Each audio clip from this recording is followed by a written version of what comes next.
Kangjeng Nabi ngajelaskeun moal ditarima jelema nu paehna berdosa kecuali tobat. Ngan aya nu teu ditarima tobatna seluruh dosa bakal ditarima kecuali dua. Bismillahirrahmanirrahim. Mata hate urang teh bisa kakubur di jero kubur Gusti Allah nu geus kadeuleu ku urang.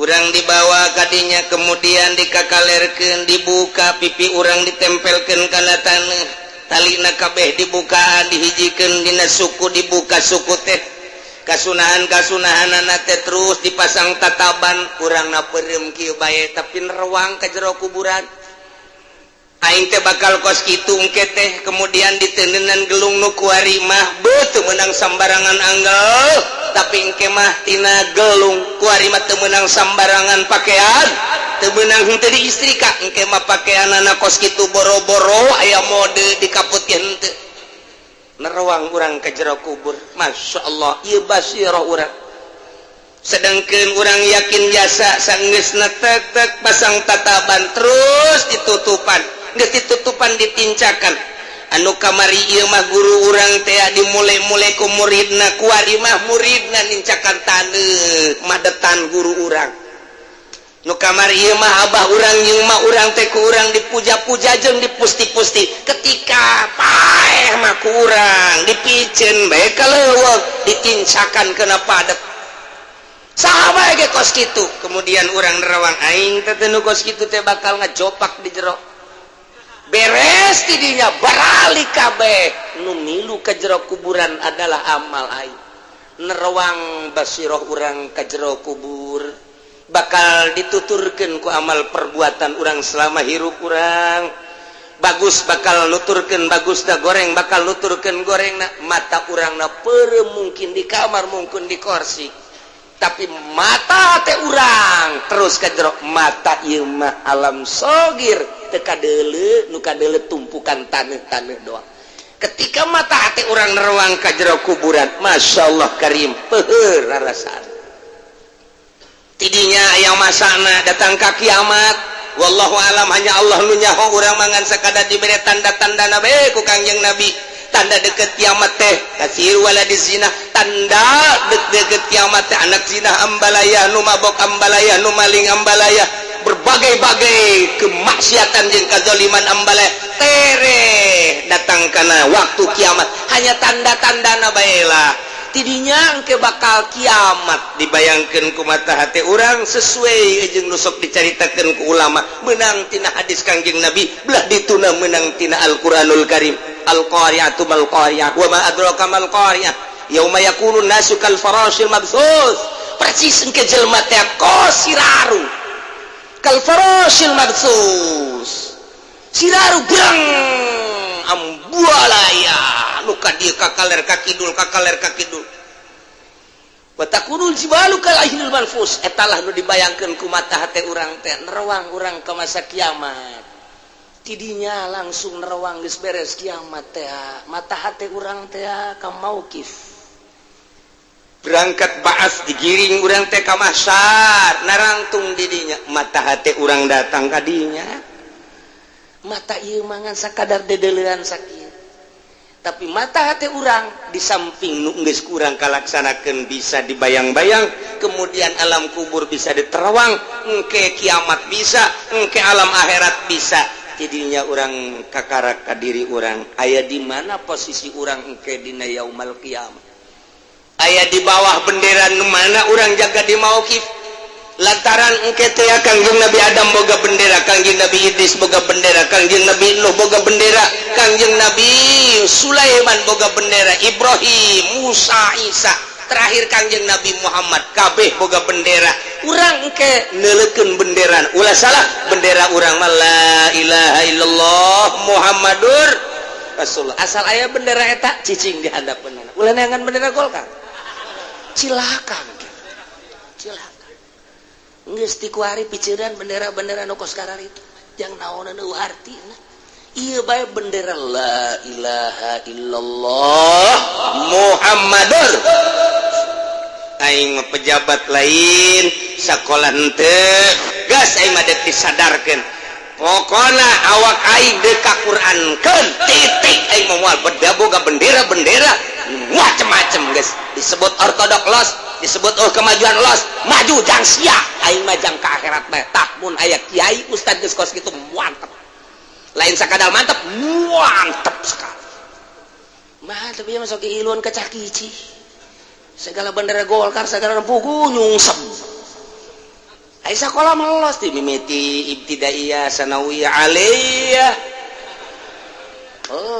Allah berangkatnya na ka UIN nah terus atau nyana kuliah di Trisakti kuliah di IPB Bogor dan lain sebagainya ke ITB bila perlu ke luar negeri guys balik di Mesir balik di Yaman balik di Madinah nyana ngembangkan dunia lain goreng bagus kan memang manehana nangis dirinya duniana bagus los asal ikhlas tabai anu balik di Belanda balik di Inggris balik di Australia balik di Jepang balik di Korea balik di Amerika kembangkan di dia ikhlas tapi bagus urang masa sekolah ente pugu iuran lagi make kusuluh banget teu naik kuari teh sadar teu boga ijazah geus bae moal mimilu aing besi lah hadas mimilu abring-abringan teh nya hode ka mana hulu urang kamari ona urang aya Gus Dur nuturkeun hulu Gus Dur mah nya urang neuk disungsepkeun ka Gus Dur moal sebabnya nama predikat lagi kiai kebelah dieuna ahli makrifat nu nyahoeun mah ka Gus Dur pasti percaya penuh moal kudu disasarkeun dek nurut dek nurut deres aya pamimpin kuari pamimpinna saha coba nu koneng teh nu koneng tuh dasar tegas KBR Abu Rizal cenah pemimpin engke Abu Rizal apa nyana bisa henteu nyasarkeun urang di agama maksudna je udah sembarangan bung jenggot apa moal apa nyasarkeun apa henteu wallahu a'lam nya kahirupannya na ge kos kitu kene di dinya ayeuna ayo coba jang milih ka hareup namun can jelas bakal mamawa negara ieu teh urang-urang kami milu abring-abringan sakola teu naon teu nya anu ngeunah urang anu disiksa ku Gusti Allah jadi cenah kieu atuh moal maju teman negara lah ku urusan urang mah kieu moal maju geus batur bae keuna maraju urang memilu wae moal maju ku sebab urang sederhana pikiran urang ka Allah bae nyana memperjuangkeun eta urang milu memperjuangkeun Allah wah cenah karabat moal menang duit eta sia kanyawan ku aing sia eta ieu duit-duit ge ada mani jualan toge anggeus beres deui leteran teu laku pikeunnan los beres mah ieu bantu puguh jalur kudu puguh heula urang mah boga perhitungan kalkulator Al-Qur'anul Karim kalkulator hadis kalkulator Imam Syafi'i timbangkan pakai kalkulator eta ya demokrasi akur henteu jeung kalkulator eta teh akur atuh ulah ieu cenah ieu papan undang-undang negara milu aing kan aing moal ngagugulukeun sebab aing mesti dicarekan ku Gusti Allah beres kan kos kitu atuh kos kitu bae cenah moal maju alamun deuk maju tuturkeun aing jadi presiden je boga aturan parangsana siapa yang menjadi presiden? Atuh siapa ya anu ngadukung mangan aing mangan saukur boga ijazah SD. Misalnya cenah cak urang luar negeri masa presiden ijazah SD? Ya tuh masalah setuju mah kabeh. Kiai lamun neuk jadi presiden neuk naon rencanana? Hiji neuk ngabangun kubah masjid se-Indonesia. Masjid deuk dikubahan ku aing kabeh hiji. Jeunan munara ku aing. Jang naon cenah eta? Jang mantog-mantogkeun kiai beledug. Ararese amat lah gitu.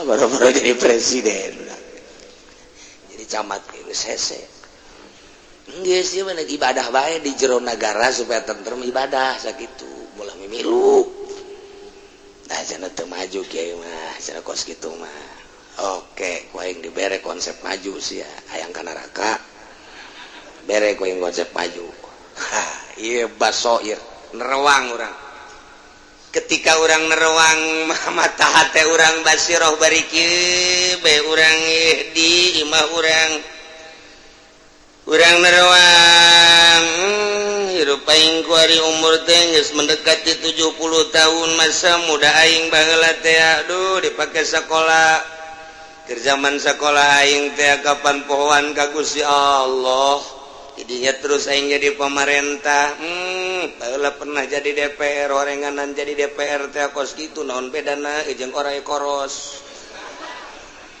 kieu beuki kitu beuki teu beuki ku batur disengsarikeun mantap keur memeh jadi DPR mah lempet barang jadi DPR persis orai koros gendut geus teu kudu dipertanyakeun deui eta teh cak abuya Cidahu mah lamun aya tamu ka abuya beteungna gendut geus ulah ditanya deui berarti beuki dahar lamun aya tamu ka abuya mah baheula matana cai mataan we oh berarti tukang tahajud geus kanyawan ku abuya mah begitu datang deui oh ieu mah kuru gering geus teu kudu geus teu kudu loba carita eta teh kos kitu teh tanda jeung dalil ayat eta teh memeh jadi DPR mah lempet begitu jadi DPR masyaallah betul kau loli tanda berarti teu beres ji ulah macam-macam sih tinggal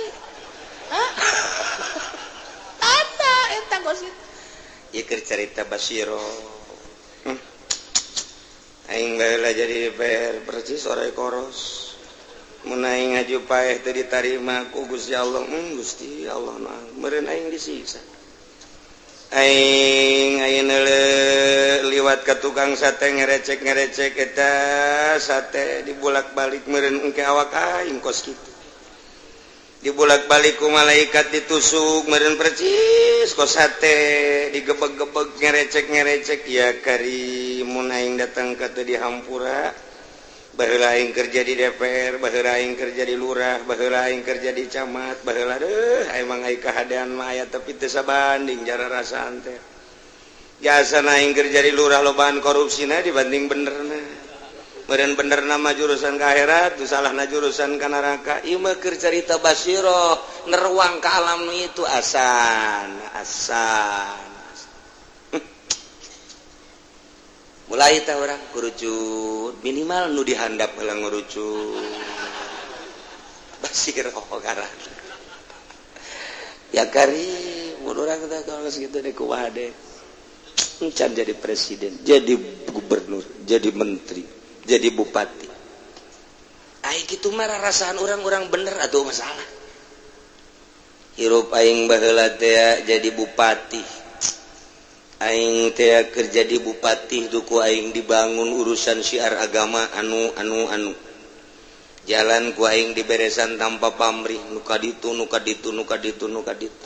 yatim piatu ku aing geus disadiakeun naon deui aing mah urusanana teh sagala rupa ge birokrasina dipermudah ku aing urusan ngabangun ja ku aing dipermudah segala rupa asal jelas bae ngan eta pernah aing duit ditilep ku aing ieu doang teh pernah nu eta doang tuduh Gusti kumaha jumput sumput salindung ka rakyat aing aya nu kudu dikondisi-kondisikeun nu rakyat teu kudu nyaho padahal mah Gusti mah nyaho kumaha aing lamun paeh tah Basiro teh datang ka dieu ya Allah ya Rabb deres sama pejabat kiai aing nyai keur mimiti mah bagus tuh dibawaan ku aing ka majelis takrib Riyad Fathul Muin rapi hirup aing babarengan jeung masyarakat diundang di mana aya nu maot nyalateun di mana aya nu maot peutingna tahlil muludan jeung rajaban asana tiis hirup aing teh sanajan can pati bisa ikhlas teh tapi geus aya di kelompok eta we ngeunaheun paling zizikiran lah eta mah urusan berkat tama urusan pangdorong jeung pangbubuna doang lain eta nu ku aing dimaksud mah babarenganana aing hirup kitu teh 15 tahun nikmat da sajeung masyarakat aya naon maksudna motif ibadah kabelah dieuna barang aya pilkada mulai aya nu datang ka aing teh tadina mah aing embung kulantaran dibere 20 juta bibitina rada sanajan nu diimahna ge atuh butuh ieu malah mahaju cakaci kitu di imah teh cokot bae lah tuh jauh da daun ieu tah sapira mere urang mamentan teu naon teh haju dicokot eta teh rada asana lain deui ibadah teh nu tadi rada ngeunaheun jadi henteu katempelan ku duit APBD moal salah eta teh kabelah dieuna mah haju hayang deui nyana datang deui mere deui 10 juta alhamdulillah ya rabbil alamin urusan dapur maka tunjang tapi urusan batin ceuri aduh kabelah dieuna mah terus jadi titah kulurah nyeun proposal aingnya belah dieuna pondok pesantren dijieun hasil proposal teh ai pondok mah bagus jasangan horenganan napasna eueuh santri haju teu bararatah ngaji kitu teu kurang semangat aing lagi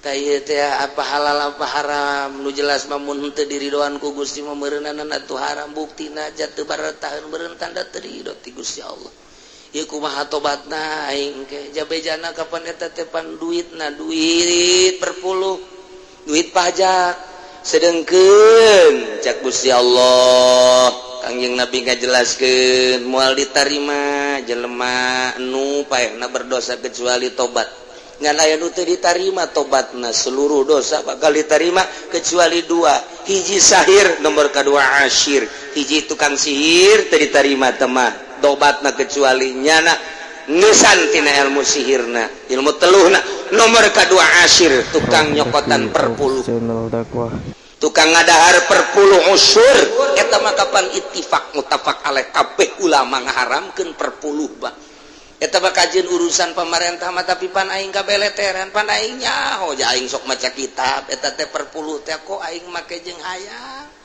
nu mantak asana teu ngeunaheun ieu ibadah teh nerwang urang ka akhirat mun aing engke ditimbang amal aya duit perpuluhan teu puguh teu karu aing nyaho mangkaning eta teh haram dikumaha basirah urang datang ka alam mauqif alam mahsyar ceurik paingan asana baheula mah ku ngeunaheun jasa hudang ti peuting eueuh beban barang kuari kamari ieu mah kerencan aya pilkada-pilkadaan pilgud pilgubanja eueuh jaringan-jaringan barang ka dieu HP teh luar biasa dipake kegiatan di anu barangnya geus jadi bupati nama aing deuk hubungin ge hese jasa ieu nyana nu ngina aing nu rugi dunia ngan sakikituna doang rugi akhirat aing mun di sidang nya nyaho eta mah duit perpuluh deuk pikumaha basirah urang tepi ka dieu masyaallah basirah nu mantap Gusti Allah ngajelaskeun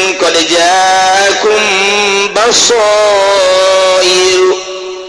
tetapi dia dijelaskeun basair nabi bana hujat hujatun hujat berarti tina basirah mata hate dipake kana hujah ieu basairna adalah majas tina pada luasna luar biasa jadi atuh kuari mah majaz ieu teh jelas jata karanjeun kabeh geus datang pirang-pirang hujah pirang-pirang dalil pirang-pirang saksi pirang-pirang mujizat langsung ti Gusti Allah anu katerwag langsung ku mata hate ti mimiti dalil-dalil anu tadi teh ayat-ayat anu tadi kuari geus datang ka anjeun kabehan tinggal di deuleu bae faman absara falinafsihi sajelema anu ningali make mata hatena ti mimiti make mata anu alam sogir neuleuh kajadian ayat-ayat Gusti Allah diselusupkeun ke jero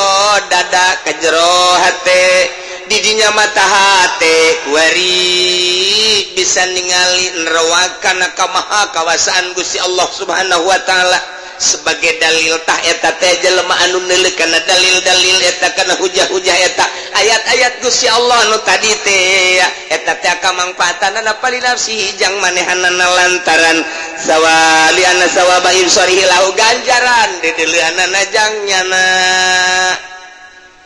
wa man amiya sajelema anu buta kemudian sasar teu bisa neuleuh mata hatena teu bisa neuleuh kana hujah dalil tinggal dalil ayat tinggal ayat tapi ku Gusti Allah henteu dibukakeun di hijab buta tina neuleuh mata hatena kana dalil-dalil tersebut atuh palaiha madaratna jang manehanana moal petaka kasarasaranana jang nyana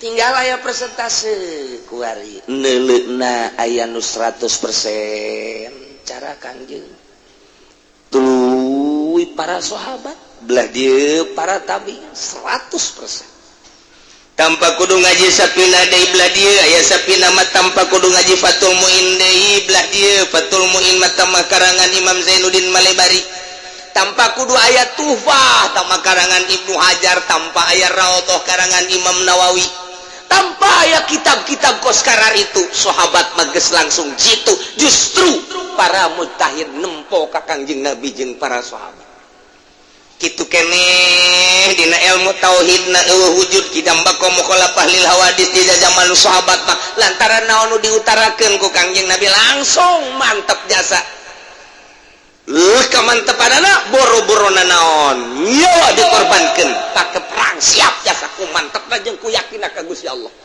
kuari diaji kurang wujud kidambako mukhalafatun lil hawadis kiamu binafsi wa daniyat qudrati rodat gandeng di masjid teh aki-aki jeung budak leutik wujud kidambako mukhalafatun lil hawadis giliran titah perang embungeun eta naon artina wujud kidambako atuh zaman sahabat teh aya wujud kidambako perang siap malah sahabat nanyakeun ira tuan perang deui geus atel awak ge hayang perang buringas kana perang teh eueuh ngaji wujud kidambako kayakinanna istimewa aya nu kuari timimiti orok dipaun geus dipagaan wujud kidambako mukhalafah lil hawadis mae kuari pendidikan leuwih dipaun naon tah TK geus hebat jasa dodoan geus hebat wujudna geus hebat kabelah dieuna oh istimewa woi dikembangkeun disapeker diceramahkeun titah perang boro-boro perang jeung kafir perang jeung kredit eta becus naon hartina wujud kidambako eta yakin ka jeung hate nah aya kelas baheula geus mantep jasa belah dieu para tabi'in terus di zaman mujtahid kebelah dieuna urang iman ka Allah iman ka Kangjeng Rasulullah iman ka Al-Qur'anul Karim sapotong-sapotong iman ka Al-Qur'an iman osok ngeridit keneh osok berarti imanna teu sampurna iman ka Al-Qur'an iman sebagai kitab Allah undang-undang yang di negara aya dina Al-Qur'an kan tenan dipake di Indonesia henteu nu dipake aturan HAM aja ku atuh geus tinggal nungguan paeh bae di neraka pasti jasa dikerebekeun pasti jasa pasti anu angkat kadinya teu siap untuk merubah terus bae didinya cicingna paeh rasakeun disate mentak lamun keur ngajabat paeh wah da banget geus aja atuh kudu kumaha iya tuh urang mah kieu bae jarayat retik urang mah nuturkeun bae hayu bae ja urang geus nyieun wakil DPR wakil urang bupati eta sebagai eksekutif pelaksana atuh urang mah sapira rakyat nyana atuh anu ngelola nyana anu ngarancang undang-undangna nyana siap ngarancang undang-undang endek aya Al-Qur'an ditempelkeun urang menuturkeun endek henteu bae atuh urang mah kieu-kieu bae ngan urang kan protes ka Gusti Allah Gusti ja Al-Qur'an teh aya tapi teu dipake nu mantak abdi mah Gusti sakadar sakikieuna bae rakyat biasa abdi mah tetep hayang salamet bae Gusti di akhirat sakadar ngomong bae ieu mah bahwa eta teh sabenerna mah henteu make Al-Qur'an abdi ngomong saksina aya Haji Mamun geus sakitu bae geus beres geus tuh saha jelema nu neuleuh karena ayat-ayat jeung dalil-dalil make ganjaranana mangpaat dajangnyana henteu silakan ajang nyana percaya ke Al-Qur'an sebagai kitab Allah percaya dipake henteu kabeh kisos geus teu dipake tarolah eta mah kudu pengkondisian negara iya ya nu sehari-hari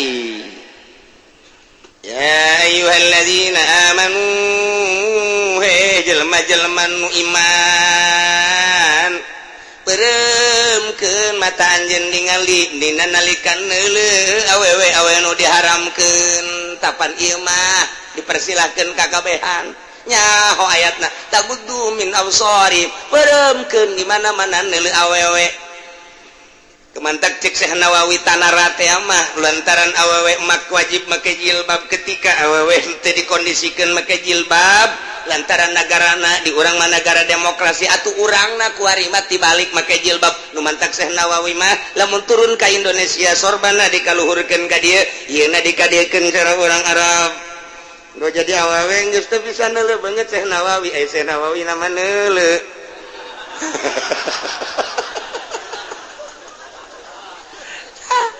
henteu nya ku embung-embungna jadi kieu geus jadi nyana geus teu bisa kadeuleuh banget nyana geus nyana teu dayang neuleuh batur pan awewe ge neuleuh urang haram jadi henteu geus kieu beureum jadi wali urang mah awewe na terbuka urangna dibuka sebel genyeng atuh geus kumaha ada perzinahan ku ari mah di mobil ge gambarna susu sok bogoda kieu ulah ge datang ka ngomong isi negara jadi kos kieu aja sakurat teh aya ulah sok naik mobil bae di hareup kieu didelekeun we tuh ke gambar mobil si kos karar itu heran aing mah aing nu numpakna Ki Haji nu numpakna Ki Haji Blon bareng turun mah ji pana teh gambarna budak anak mah aju atuh anak ge kula ge resep ieu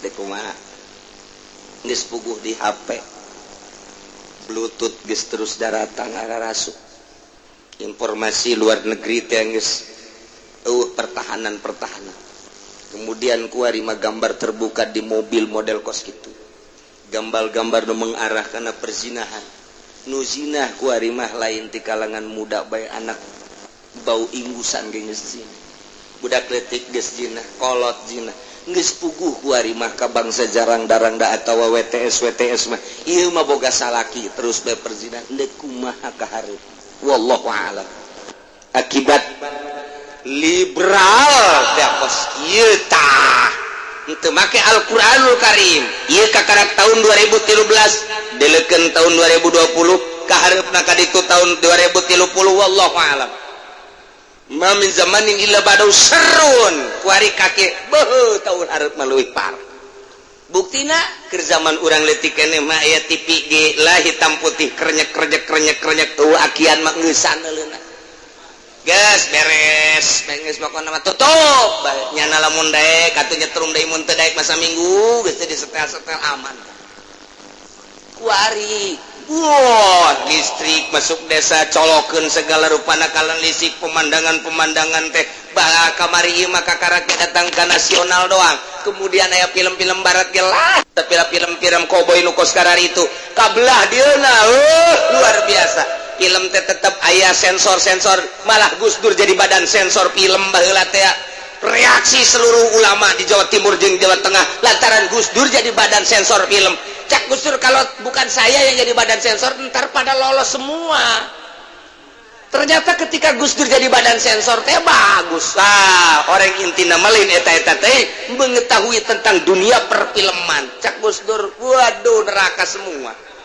nyahoan Gus Dur tah kabelah dieuna geus eueuh hahalang baheula mah blue film teh di Indonesia tangkep ku polisi ku ari mah polisina nu neuleuh blue film siapa teh jauh blue film BF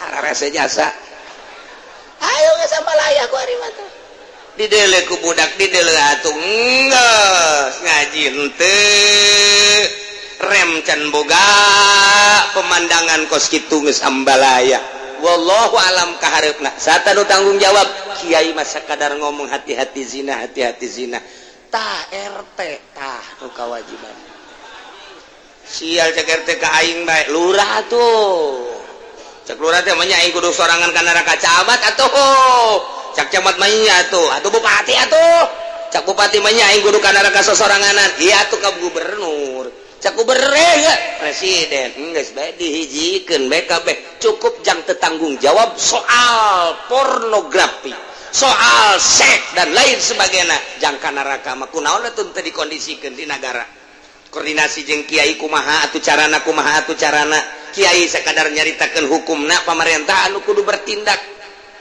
ya kudu nama kos gitu tapi ternyata kan henteu geus Kiai mah leupas asal geus ngomong beres mentak kula mah ngomong doang ieu mah kula mah asal adapun pelaksana mah tah kumaha pamarentah ngomong doang kula mah ieu hukum Islam teh kos kieu ieu kos kieu aturanan mah kudu kos kieu ketika henteu atuh sabodohnya anu jadi inohong ye aing mah ngomong geus beres di akhirat woi Haji Uci selamat aja cak nu ngaji teh kami ge milu ayo geus milu bareng urang aya malaikat yang ini jangan nih emang kenapa dia mengaji aja tapi ngeredit terus jangan yang ini juga jangan kenapa dia pemerintah dia udah tahu hukum-hukumnya dari pengajian tapi dia tidak pernah mau mengodesikan jangan mau dikemanain ya dibakar dulu sebentar lah tadi mantak nutup boga kepentingan milu jeung bendera Kangjeng Nabi urang Kangjeng Nabi Muhammad sallallahu alaihi wasallam mantap urang dadah ka lurah dadah sial ngadadahan aing sia nu sial nyal ka aing urang berangkat mantep tinggal nu kuari jadi pemerintah dek digubiag heula nyaos ya gubiag budak kuari mah teh nyaho ka gubiag digubiag mata lamun urang nyokotan hecak pan kaliak-liak hari panen teh di sawah teh eta jadi pinuh kuletak kemudian di bawah hecak ngaranna ka eta teh supaya bersih digubiag heula ya budak kuali mah teh nyaho eta teh istimewa eta internasional hecak eta dibawa ke alam baheula geus teh nyaraho kuari mah nyahona HP BlackBerry be pokona kontek ya Allah mata hate urang nerawang kadinya mah di dunia sesenangan orang di akhirat mah cilaka ndek dikubahakeun awak urang terserah ja ieu mah seserahan ya faman absara fali nafsi sajelma nu neuleuh kana dalil-dalil kemudian make aturan-aturanana sanggesta urang iman ka Al-Qur'anul Karim sebagai mukjizat anu nyata kadeuleu sakumaha tadi enggeus kemudian urang ngalaksanakeun aturan-aturan Al-Qur'an cakuran haram urang cakuran wajib urang ngalaksanakeun cakuran sunnah urang berangkat cakuran terus urang nuturkeun sesuai jeung aturan Al-Qur'anul Karim ta ieu teh afali nafsi atuh kauntunganana jang dirina anu ngalaksanakeun lamun henteu kuari mah urang iman ka Al-Qur'an rada deres urang mah lain kafir kemudian kafir mah geus sakaligus sama geus ieu mah iman ngan sawareh-sawareh urusan-urusanana sawareh-sawareh ieu dilaksanakeun ieu dilaksanakeun ieu teu nah ieu bakal ditimbang ke lobaan mana antara kahadean jeung kagorenganana nah ieu lamun urang teu neuleuh kana mukjizat teu neuleuh kana ayat teu neuleuh kana hujjah buta mata hatena faman amiya fa'alaiha silakana madaratna malapetaka kasasaranana jangnyana cek Kangjeng Nabi wa ma ana alaikum bihafiz kaula mah teu bisa ngajagaan raqib teu bisa neuleuan li amalikum kana amal-amalkan ranjeun kula mangan sakadar nyampekeun innama ana nadhirun kula mah sakadar nyampekeun nyingsieunan doang sing hade ulah buta mata hate ulah cara kafir ulah cara musyrik ulah cara munafik sanggeus urang mah mukmin iman ka Al-Qur'anul Karim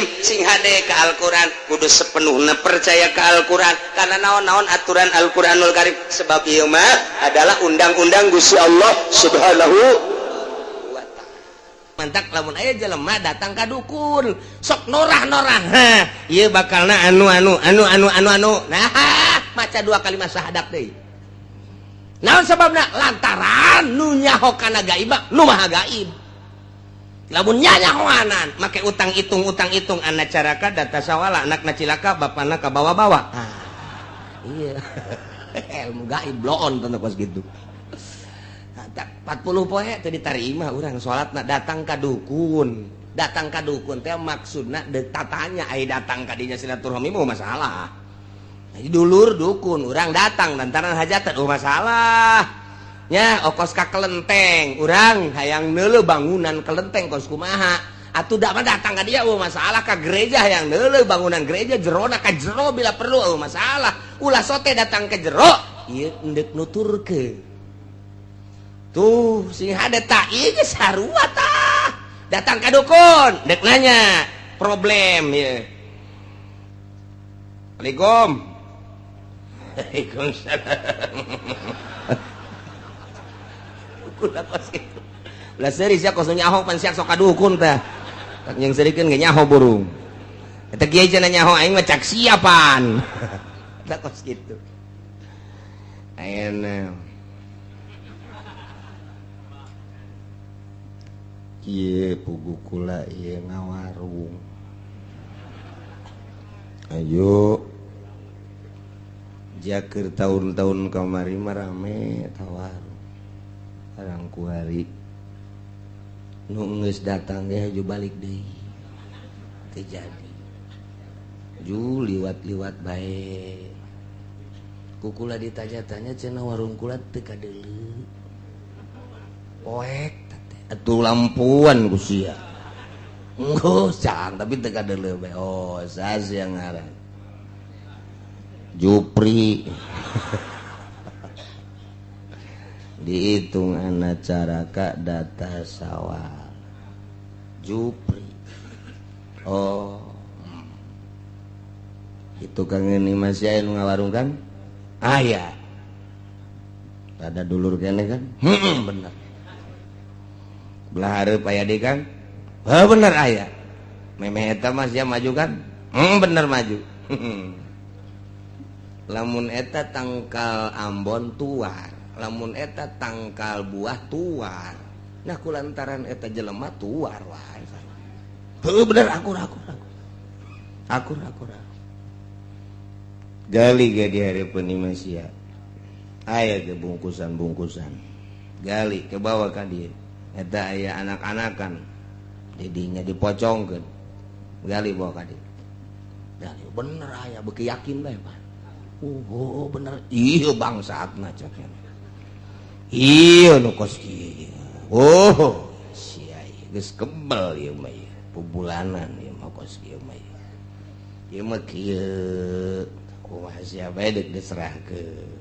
Maksudna atuh hendak dibalikeun deui ilmu salah dek ditanggung bae ku sia teh naon ngan lamun dek dibalikeun atuh biayana kudu meuli sagala naon ngaranna apel jurig, jeruk jurig, lilin jurig, aya duit jurig sagala. Macam-macam jurig kabeh bae. Aya nu ngadarna mah kula. Tolol teh dukun. Ieu pi bakalna ieu bakalna merambat ieu mun sabulan deui gaib tah ngaranna teh sabulan deui bakalna anu tambah sabulan deui bakal anu boh geus pugu muriang mah wah bener anak kula nu leutik ceurik bae asal hayang nyusu ceurik eta tolol dukun jeung nu datang ka dukun bloon kabeh tapi jakeun ceurik anak hayang nyusu heueuh wae dukun bloon nya bloon eta kos kitu situ ieu hese karena sare bener ulah ge lamun keur ngopi teu hees oh mantap ge dukun blokon nya bloon saha nu keur ngopi hees atuh acak-acakan bisa deh asa teu beres kabeh. Eta bulan hareup tahun hareup kos ka eta nyaritakeun kos kitu salat 40 poe 40 peuting teu ditarima.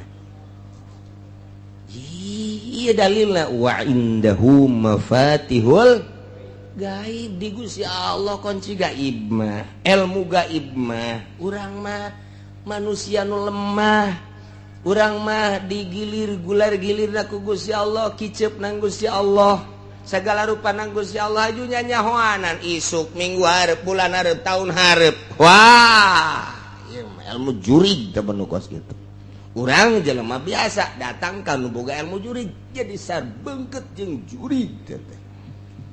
Oh eta wa indahu mafatihul gaib sing hade. Aya kiai nu dibere ku Gusti Allah kaleuwihan. Tamah. Dibere kaleuwihan ku Gusti Allah nyanana ge henteu sadar ieu dibukakeun hijab plak-plak. Sakumaha mukjizat dibikeun ka Kangjeng Nabi, karomah dibikeun ka para wali, maunah dibikeun ka para ulama. Nyanana ge kaget sabenerna mah. Ketika tak dibere hijab, kaget nyanana ge. Kaget, nu mantak teu bisa karomah ditarungkeun cara ilmu debus, teu bisa. Debus mah bisa ditarungkeun debus mah, karomah mah teu bisa. Engke bae di mana dibutuhkeun Allah mere. Karomah teh mantak aya wiridan, babari jasa wiridan teh hayang nyieun duit babari asal dicekel bae daun, bacaan ku urang, tiupkeun jadi duit. Ngan lamun digunakeun kos kitu istidraj sia disiksa ku Gusti Allah, tama digunakeunana ketika model kieu. Di dieu ka Surabaya, barang datang ka Surabaya, leungit duit urang, deuk balik ka dieu mendesak. Eta ge mentah heula coba ka polisi. Mentah heula ka polisi urang. Pagi Pak, pagi.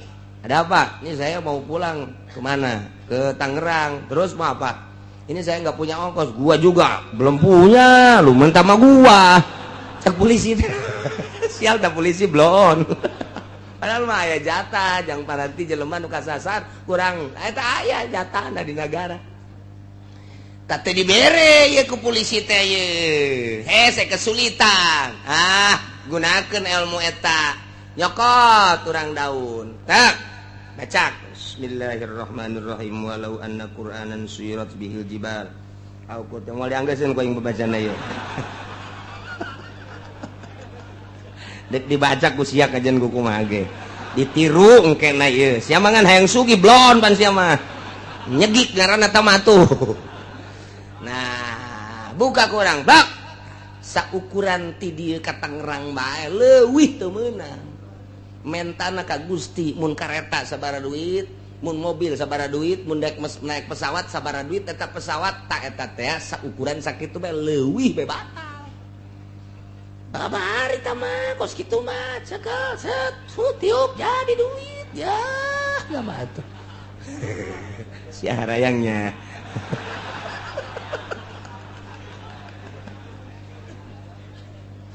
Wah, Ki Hairun baheula nyokot doang kos kitu tiup jadi duit naik kareta ka dieu tah. Gitu. Sakali deui barang naik kareta, sakali deui ti Surabaya deuk ka dieu Ki Ahmad teh nyokot deui daun ditiup, daun deui. Pan teu daek jadi cekeuna teh ieu. Nya ge sarua aya magolna. Magol itu dipicieun bae ku nya. Geus lah, kumaha engke bae. Ngan teu kadeuleuan ku masinis. Teu kadeuleuan batur mah ditanya karcis teh mah kieu bae teu kadeuleu.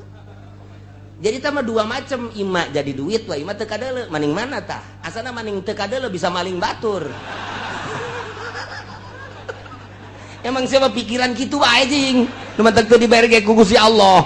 Jadi duit hayang loba, teu kadeuleu deuk maling. Beres jasa. Oh bener lah. Mantap teu dibere-bere. Nailah wa indahu mafatihul gaib. Nu boga kunci gaib mah, nu maha gaib Allah Subhanahu wa ta'ala. Manusia eueuh nu nyaho kana urusan gaib-gaib. Eueuh nu nyaho. Aya kuari tah. Universitas teh aya anu boga gelarna naon gara-gara gelarna naon? Lain master sok aya urang aya nikahkeun teh SAG. Eta SAG sarua sarjana alam gaib eta. Si ajak nu SAG teh. Nah iyalah eueuh anu nyaho la ya'lamuha illahu. Anu nyaho kana urusan ilmu gaib, kana gudang-gudang kagaiban. Anu nyaho kana kunci-kunci gaib. Anu nyaho illahu kecuali Gusti Allah Subhanahu wa ta'ala. nu maha gaib deui Gusti Allah. Mentak nu hese ge urang nyerahkeun ka Gusti Allah. Ibadah teh anu ditinggali nama mimiti ku syariat teh syarat jeung rukunna. Urang salat syarat jeung rukun ditinggali melalui kacamata syariat. Allahu Akbar make kacamata syariat. Hiji ngangkat leungeunna, luruskeun hadwaman kibe ka dieu tek atawa datangkeun kana ka dieu tah ka tungtung ceuli Allah terserah deui kumaha bae akur bae. Eta kacamata syariat. Bar. Delekeun mata urang ka tempat sujud sing ajeg urang nangtungna. Ketika ruku sing lempeng mun ditendenan papan eta teh ulah aya berat ka luhur ka handap ka hareup ka tukang. Lempeng kacamata syariat. Terus sami Allahu liman hamidah tumakninah nu rapih. Terus sujud, rukun sujud lu 7 teh kudu napak tarang. Koduana 2 dampaleun, nomor katilu 2 dengkul, nomor katiluna ramo minimal nempel 2 jempol. Rukun sujud make kacamata agama rapih jasa. Dus diuk tahiyat iftiros terus sampai selesai kacamata syariat rapih jasa. Tambahan kurang ku adab make amamah make udeng-udeng sit ka dieu make udeng-udeng make buntut tah dek dikakencakeun mangga dek dikatukangkeun mangga dek dikakatuhukeun mangga dek dikadiekeun ge teh naon salah ulah masih dikeun buntut kos kitu. Pek deku kumaha ge nya make irtida tambahan ka dieu lamun tawaf ittiba ngaranna lamun salat irtida sunah ka dieu udang-udang make kemudian irtida na make tambahan hiji deui nurutan ahli sufi tiungkeun hareudang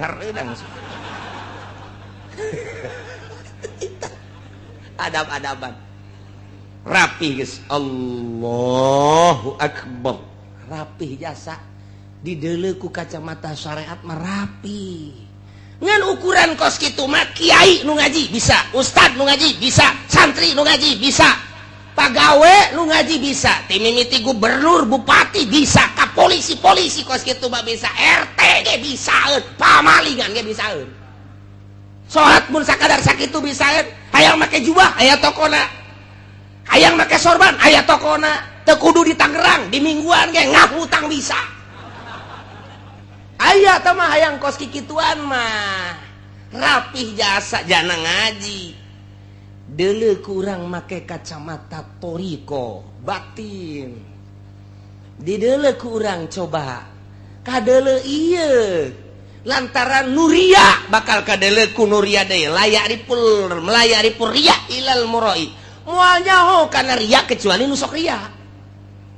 Urang nyaho katatang jelema teh ieu jelema ria pan sia nyaho aing baheula kos kitu teh ria teh aing teh ieu teh jelema mabok ke kajen ngomong mana aing keur ieu mabok kos kitu eta jelema ku tetang-tetang di hareupeun pabrik ngajago nah eta jajawaran kajen ngomong kok nyaho aing baheula kedek gelut teh eta masih neukeun epa eta nyaho tah geus nu ria nu sok ria ka nu ria nyahoeun. Nah, lu ikhlas ge, du sok ikhlas kan ikhlas bakal nyahueun jasa. Ketika salat Allahu Akbar dilirik urang geus bisa ikhlas ta budak. Kula baheula kula ieu mah ieu keur carita ieu keur zaman almarhum aya keneh. Eta kula ngobrol jeung Abah, si itu tunu di belah juru ikhlas salatna. Kula ngahuleng kok nyahueun ka ikhlas. Henteu, kula teu ngajawab. Geus bae terus balik tarawih teh bareng tadi. Meunang beureun 3 poe ngomong deui. Si eta mah teh cenah tah tarawihna bagus ikhlas. Iku mah nganyahokeun ikhlasna. Ya hese, urang ditatanya beusi dicarekan, Pak. Ngan dina HTP pan Abah nyahoeun kana ikhlas. Teu kaharti ah, geus teu kaharti bae geus teu kaharti. geus rada kebal kabelah dia geus aya geus puluhan. Tah ngomong deui bae lain nu eta dituduhkeun tuh nu eta tah si eta ikhlas tah bagus ya salat tah ikhlas beuki puyeng bae jauhan kanu ikhlas pan hese nyaho kanu ikhlas mah eta mah urusan batin geus bae teu nanyakeun datang ka kadieuna ge teu nanyakeun bae ngan barang deuk bae dibaca ku urang di kitab oh atuh aya tanda-tanda nu pernah kunyana dilakonan pernah dilakonan teh eta ku almarhum aya di itu aing ge kos kitu teh ikhlas aing ge kos kitu teh khusu nyaho kanu khusu jeung kanu henteu teh lantaran geus pernah ngarasakeun khusu kos kitu aing pernah khusu tah itu ge aya sifat-sifat anu persamaan aing teh kos kitu khusu itu ge khusu aya jelema suserian sorangan we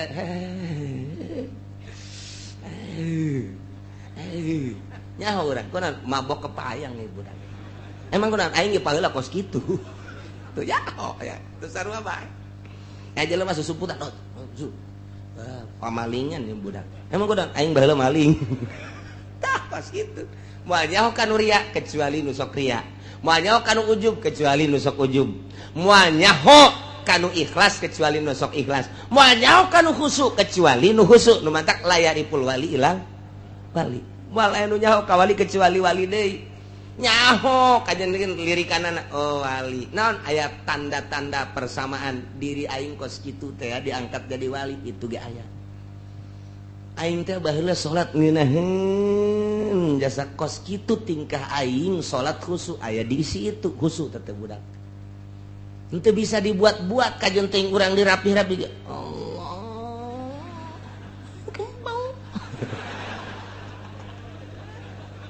diperem-perem terus gerakan anak tetep aja dilirik lalagaan keneh mah kanyahoan bae kanyahoan tina diuk ge kanyahoan tina diuk kanyahoan nu mantak Gus Dur teh diuk lain sambarangan kanyahoan ku ahli khusyuk kanyahoan diukna lain sambarangan okos jelema boga besi atuh diukna ge teu meunang bae ieu rapet ieu nu katuhu teh kudu nganggang bae kunaon itu abeh babari nyepak cek jangan kanyahoan bae nya mah lamun sila-sila rapet embung digideg bae kitu kunaon ieu kahalangan ieu emang ti guruna jadi kudu kaluar bae ieu suku kudu hareup teh ieu jang nyepak sia ieu geus kanya geus kitu bae mantap kayak lamun keur ngariung gae anu kieu bae pantas embungeun nya mah ka handap asa boga musuh bae pan boga pencama tolol itu jadi tanda-tanda kos gitu teh kanyahoan nah iyalah urusan lu kos gitu teh dibere ku Gusti Allah tanda-tandana eueuh nu nyaho urusan gaib kecuali nu maha gaib hanya aya jelema anu dibere mukjizat nabi nyahoeun tah boro-boro isuk boro-boro minggu hareup boro-boro bulan hareup geh lamun ku Gusti keur dibere cacak-cacak akhirat Kangjeng Nabi mah nyahoeun jadi bere nyaho ku Gusti Allah tanda kiamat Kangjeng Nabi nyahoeun jadi bere nyaho ku Gusti Allah tanda kiamat teh sakitu atuh dibere nyaho ieu ku Gusti Allah ketika Isra Kangjeng Nabi ditinggalikeun tingkah-tingkah manusia anu disiksa teh anu buukna anu letahna anu beteungna dayut anu bobogaana gede dan lain sebagainya eta teh dibejakeun gaib cuman ditinggalikeun ka Kangjeng Nabi jang caritakeun ka umatna urang nyaho nu gaib ti Gusti Allah nu maha gaib melalui Kangjeng Nabi Muhammad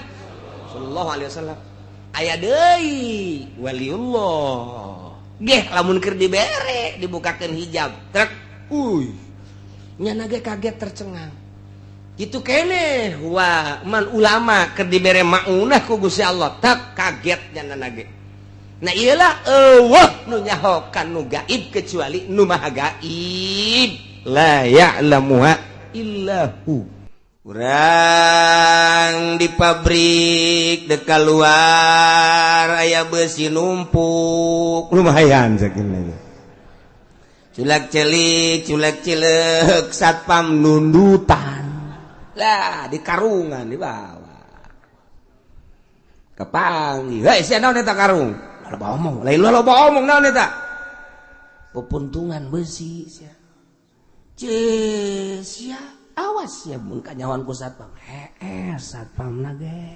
aman. Aing geus dipangmaokeun atuh ku aing ngaduaan nya ke. Tolol kos du endeup ngaberesan orang babarengan. Atuh cenah adena ge sia. Tuh, tungtung nama bareng. Naik motor kenceng ke naik motor kenceng. Lewat ke sektor. Kenceng sia polisi. Aman datang ka ieu mah. Lamun sieuna ngan ka satpam jeung ka polisi diintip ku nyana. Tapi lamun sieun ka Allah dek keluar aya beusi numpuk cak nafsu cokot lumayan sia timbang bawa ka Madura mantap sia ge.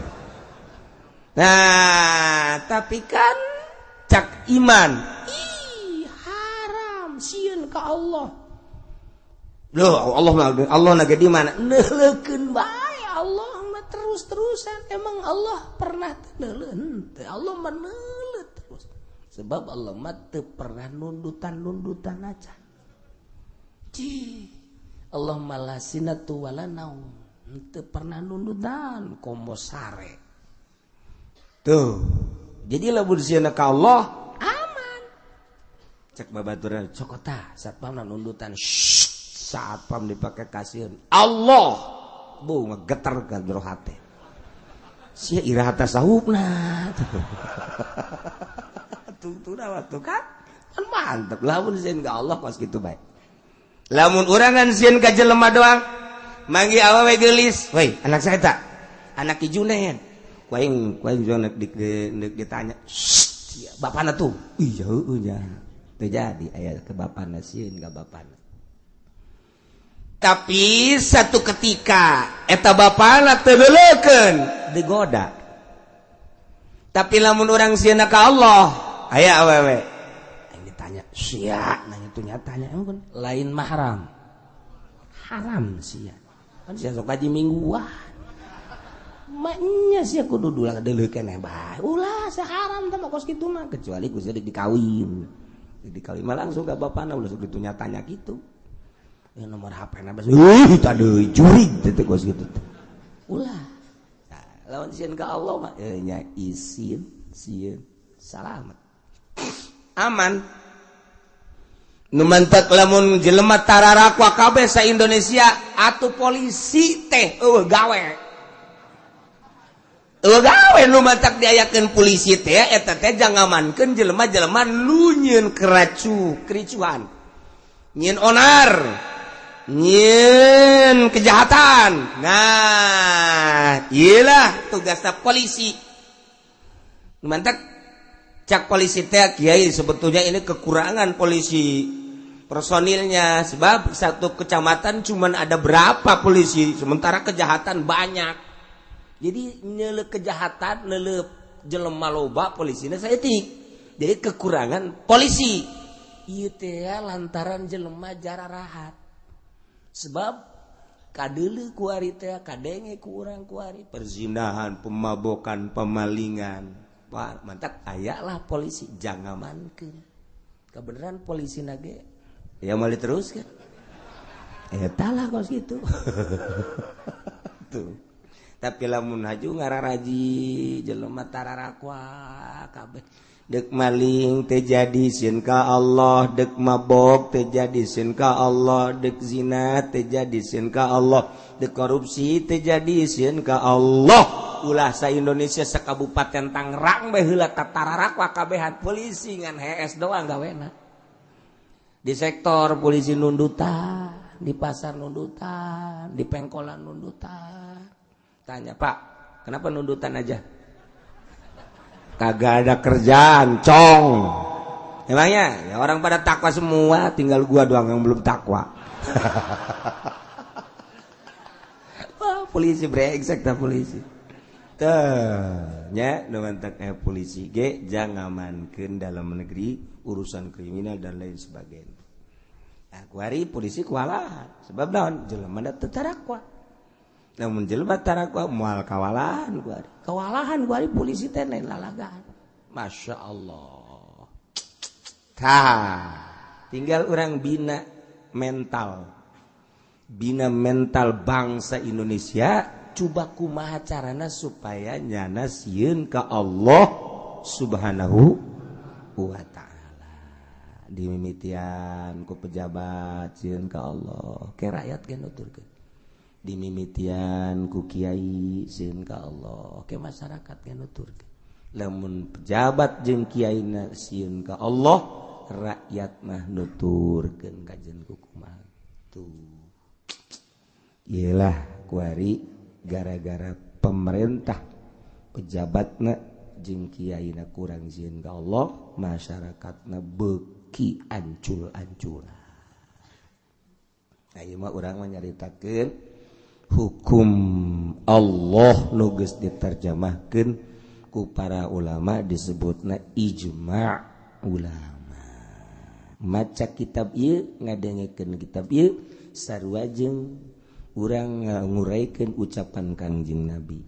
Nyaritakeun ucapan Kangjeng Nabi sarua jeung urang nguraikeun wahyu Allah Al-Qur'anul Karim. Nyaritakeun Al-Qur'anul Karim berarti urang teh keur meujeuna jeung Allah ngobrol.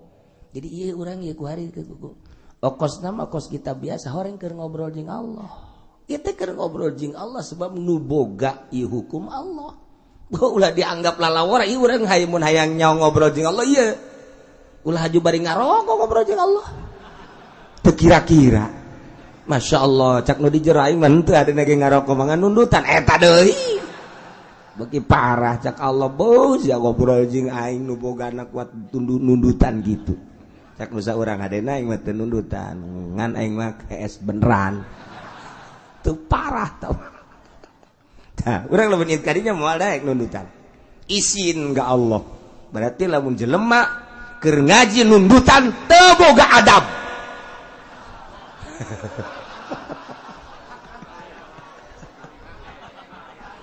Oh berarti Allah nundutan aja yang bebene tilok. Sia mahakan pun hadakan pun bunyana.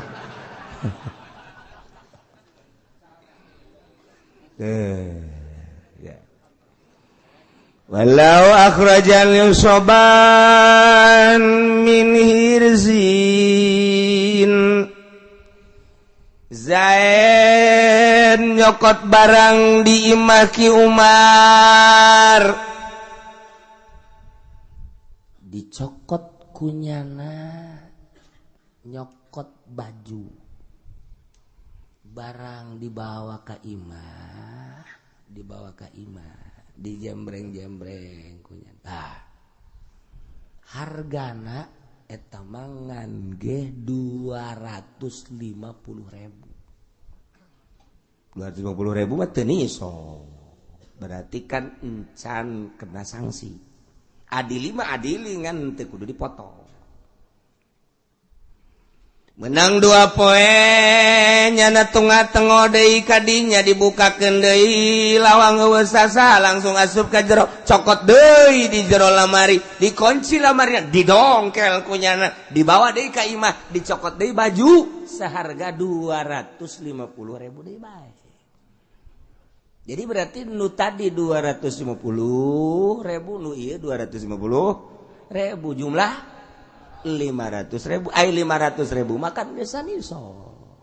Nu jadi masalah kumaha lamun Ki Zaid maling hiji barang nu sajen di tempatna pihirzi misli kemudian malingna 2 kali mun dihijikeun jadi sanisob nah ieu wajib kena sanksi potong atah henteu.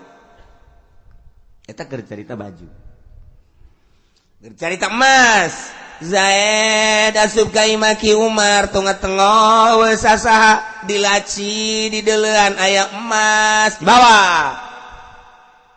Imbang kunyana ngan aya 2 gram. Ngan aya setengah gram.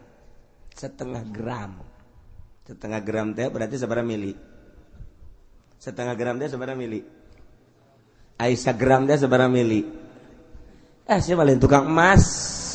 Geus teu nyaraho, tukang emas lain meuli tilok. Oh kanyaho atuh. Emang aing mah meureun ku kumpulan kudu jeung nu bodoh bae. senang asana jeung nu bodoh ge aing salah ge teu nyahoun nya na tah urang ngeunahna ngaji jeung nu bodoh teh kieu mentak aing embung diondang ke Jakarta palinter pinter ngomong tah iya cokot ku jana setengah gram encan kena sanksi menang 2 atau 5 poe diintip deui maki Umar eueuh sasaha sup ka jero kunci lacina dongkel aya deui emas begitu aya deui dicokot timbang aya setengah gram deui jadi nu tadi setengah gram nu ieu setengah gram mun dihijikeun sagram iso ieu kumaha ieu hukum negara nu diterapkeun make aturan Islam ieu hukum negara apa nih ini urang keur ngaji hukum negara sebab anu ngalaksanakeun sanksi negara teu meunang urang teu boga kakawasaan ku ari ngahukuman Zaid maling wah 1 jutaan aya ka sia potong jeger bae ku urang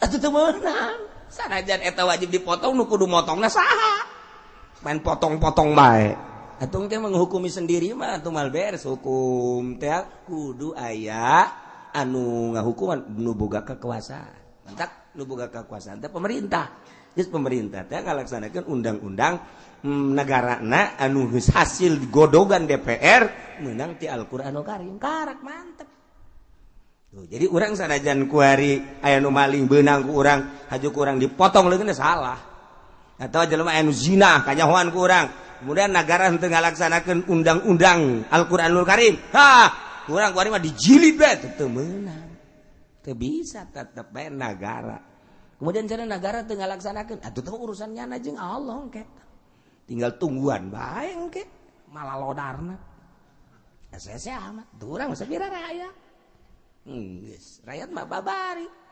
pilkada bere duit colok beres pilgub bere duit colok beres tadi bere duit tak emang rakyat belon bagus gitu iya maksudnya kieu belon kabeh eta jadi bere duit daek tadi bere duit henteu kumaha majuna negara ja kiaina ge aya kuari kiaina kitu tah ieu Zaid maling barang Ki Umar 2 kali kemudian mun dihijikeun tina 2 kali teh nisab ta eta teh kena sanksi apa henteu walau akhraja lamun Ki Zaid ngaluarkeun barang Ki Umar maling berarti nisoban sanisab malingna min hirzin tina tempat jajagaan tempat raraksaanana mun emas di laci mun baju di lamari sendal di tempatna sepatu tempatnya tapi hirzin ngaranna malingna marrotaini 2 kali keur maling pertama encan sanisab maling kadua nu kadua kali teh henteu sanisab ngan mun dihijikeun jadi sanisab na eta teh tafsil fa inta khallala ilmul malik mun kaselang heula nyahona Ki Umar sebagai pemilik wa i'adatul hirzi jeung dibalikan deui raraksaanana dirapihan fal ikhrajus tsani sariqatun ukhra maka maling nu kadua adalah dianggap maling nu sejen teu bisa dihijikeun tuh lamun memang terketahui Zaid maling emas di Ki Umar begitu maling dibawa ku Ki Zaid ka imana Ki Zaid Ki Umar langsung balik gawe atau balik di pasar balik di mana leuleuh ka laci ternyata laci terbuka barang di deuleu emas 1/2 gram uduh cek Ki Zaid cek Ki Umar teh pamalingan berarti asup ka dieu ku aing kunci deui dirapihan beres isuk gawe deui isukna gawe deui nang 5 poe di deuleu deui muka deui eueuh deui berarti 1/2 gram taeta kaselang heula kaselang antara maling nu pertama jeung nu kadua kaselang teh kaselang nyahona kaselang di rumatna dirarapih deui taeta maling nu kadua teu bisa dihijikeun nu jeung nu pertama berarti nu pertama nu kadua geus nu pertama setengah gram teu kena sanksi anu kadua ge dianggap maling ngamimitian deui atuh berarti teu kena sanksi teu bisa dihijikeun adili mah adili kenakeun ke sanksi ngan teu kudu dipotong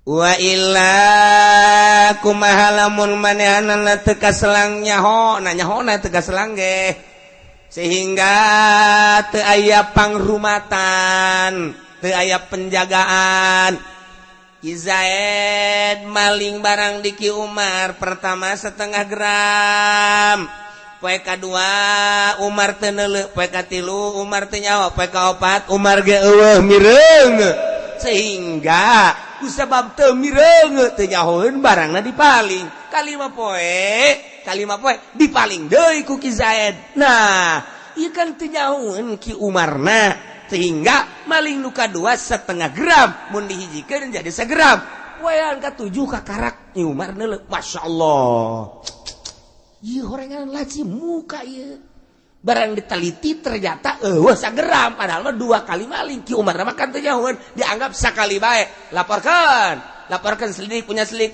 intel turun nah beunang Ki Zaid eta Ki Zaid barang diinterogasi ternyata malingna bener 2 kali pertama setengah kedua setengah ngan Ki Umar teu nyahoeun dianggap sakali bae kena sanksi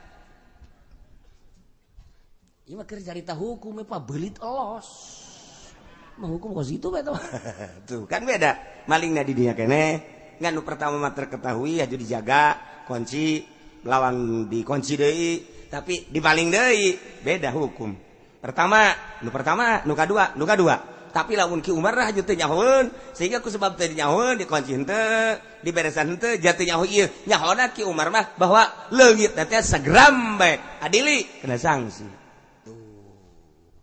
ya Allah kos gitulah aturan hukum negara maka aturan syariat Islam yakni Al-Qur'anul Karim orang kajian teuing menyahonya hukumna atuh masalah urang keur ngobrol jeung Allah tah sakallah kos kitu tah kadang ku sia tah mun tak ulang nudutan sia tah aing keur ngomong tah tuh hatak utusan Allah teh nabi rasul utusan Allah teh wali utusan Allah teh ulama hatak ulama teh keur ngajelaskeun hukum Allah eta teh utusan Allah disebutna kiai mana bae keur nyaritakeun hukum Allah eta utusan Allah cak kiai teh sia ada sia awas tah maling teh kos kitu prak kiai na maling ieu utusan bloon ieu utusan ieu ieu ku dirantek utusan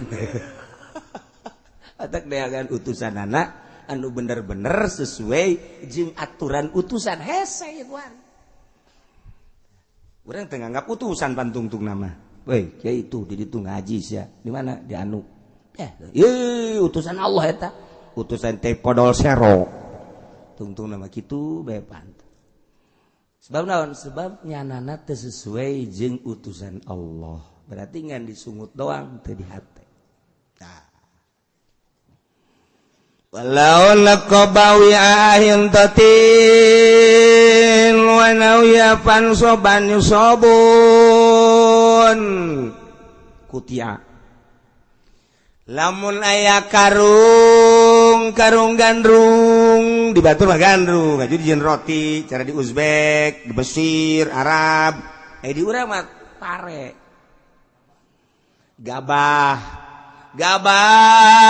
di karungan tenden dileuit nu nyawa kaleuit budak bari mah eueuh nu nyawa kaleuit gudang bari mah mun nyaritakeun gudang teh gudang limbah baheula mah gudang pare leuit gudang antak cekolot baheula mah sia nyandung lamun sia hayang nyandung coba ge sia diuk di kolong leuit lamun eungap ulah nyandung kos kitu sia lamun teu eungap tah los nyandung sia sanu teu ngapa tuh kolong lit mah beda jeung kolong kuda handap kana mah kolot baheula eta teh kinayah ulah nyandung sia eungap keneh mah kecuali sia gagah siana usahana maju siana naon hayang berarti kan gagah tah mah henteu eungap cicing dihadapeun leuit ge terus nyandung ulah kieu coba aing asup ka jero leuit jatuh eungap nyandung padahal mah gawe henteu dagang henteu blon lain kudu haju asup ka leuit lain dasarna bodoh hese tah masar jeung kieu lamun bener neuk nyandung lengkahan geula kuburan kula haju ngalengkahan kuburan naonan lain kitu masalahna eta kinayah ngaranna pare di karungan terus ditenden di luhur leuit kemudian dicolok ku Ki Zaid beus ditu colok muruhdul kahandap ditandean kunyana eta ditandean menang nyolok teh haju dibawa ka imah diitung-itung aya sanisob eta mah bolong ngan dibolongan ku jana tek dibolongan jadi tandean atuh maling ngaranna ngan malingna ngabolongan kuari mah geus teu usim pare sanajan di Karawang geus teu usim maling kos kitu kuari mah nagara maling minyak dibolongan sarua minyak negara ya BUMN dihadap laut ya dibolongan dipaling nyana nu nyieun nyana nu ngajelaskeun ka masyarakat nyana nu maling eta nyana bolon tah nyana nyana teh saha eta cak urang Betawi mun aing mah nyana bae lah teu nyaho nyana mah nyana siapa sih itu nyana pajar ngaran jelema tah nyana aju ku nyana dicaritakeun bapa nyana telah nyolong blon tah Betawi eta kos gitu. Jadi nyana nu ngabolong eta mah ngaranna pagar makan tanaman. Jadi nagara teh kos kari itu kuari. Di nagara. Mata kula aja teu betah jadi pejabat lah. Malaling ngalulu. Nah. Ieu mah caritana maling pare di bolongan, tandean, aya sanisom. Kumaha? Atawa ieu lalakon teh ti Karawang pare dipuateun ka Toronton dek dibawa ka Jakarta kemudian ditimbang sanggeus ditimbang eta pinuh teuing ku polisi tita diturunkeun cek cenah teh ayo sampai ka timbangan pas ternyata diturunkeunana sampeikeun ka aya 3 kintal turun lantaran muatna sabaraton kudu diturunkeun 3 kintal. Turunkan. Maju. Eta kan pare teh dipaling di jalan. Polisi teh tak aya timbangan, masuk timbangan. Timbangan mah timbangan bae lamun make ieu lulus. Ongko ditimbang, ongko make ieu, ongko lulus. Naon artina? Tapi lamun teu make ieu turunkeun. Paling kunya teu bisa dicokot deui. Eta lalakon kos kararitu tah lalakon timbang eta mah ongkos mobil nu teu asup truk teh naon ngaranna tuh sia nyaho portal teh teu meunang truk asup tapi cak masyarakat kok truk asup bae sih di portal ongko tapi truk asup bae horengana aya nu nungguan asal aya truk mayar angkat engke dikadiekeun deui aya truk deui tidak boleh Pak ini truk mah ke sini mah masyarakat enggak boleh iya ini mah jalan masyarakat Pak enggak boleh ke sini mah bere kadinya angkat maju cak masyarakat paling portal kiamat portal ieu truk masuk bae truk asup bae heran tanyakeun ka sanu nungguan aing pesir ulang naon sih bagi bae emang osok aya nu mere aya sabaran ayo geus enggak, sekali itu beres. Maju. Atuh naon hartina ta portal. Portal na usah. Maksudna di portal teh jalan tidak seimbang. Bobot kendaraan teu seimbang jeung kaayaan jalan. Maka make portal. mobil besar, truk misalnya apalagi tronton tidak boleh lewat untuk menjaga kestabilan jalan. Tapi ya maka di itu terus heran, tak portal nona sudah. Mayar, nah geng datang kadinya, siap, babagi, geng itu deh, babagi, bagi 5. Siapa sok menang sabar duit, guys atur baik sih guys lah pokoknya guys. Eta cenah ke masyarakat geus tanggung jawab aing geus, masyarakat ieu lah pokoknya mah tuh. Eta geng tak kos kitu maling eta. Maling portal. Tadi Indonesia mah kos gitu. Ti dieu urang ka Cikupa, tah aya portal hirup. Di mana eta? Nah, di portal hirup tah. Ti dieu ka Cikupa teh aya belah ditusuk make baju hideung. Eta duitna ka mana sih nu sabaraha? Duitna ka mana eta duitna tah? Eta sia engke di akhirat bakalna digodog sia tadi kulub. Masya Allah teh teu puguh teu karu, jang jalan lain eta duitna, jang pembangunan lain. Jang naon eta duit toko sekarang itu hayu sia. Haram sia toko. Ya Allah, eta maling toko kitu. Puyeng cak ngusap cupil nu mawa barang teh puyeng aya cenah asa liwat ka dieu puyeng ieu sih. Ieu cenah caknya deh pan deukeut ka Cilongok pan aya nu kos kieu cenah. Aing bae pan nu ka babawana mah. Aing dibere henteu pan. Kecuali nyana lapor ka aing dibere aman geus. Wah cenah oh cak kepalan ditu geus isu mah urang datang ka ditu ka Ki Uci cenah. Pencit bisa sak aing. Ya Allah, ya naonan tak kos gitu.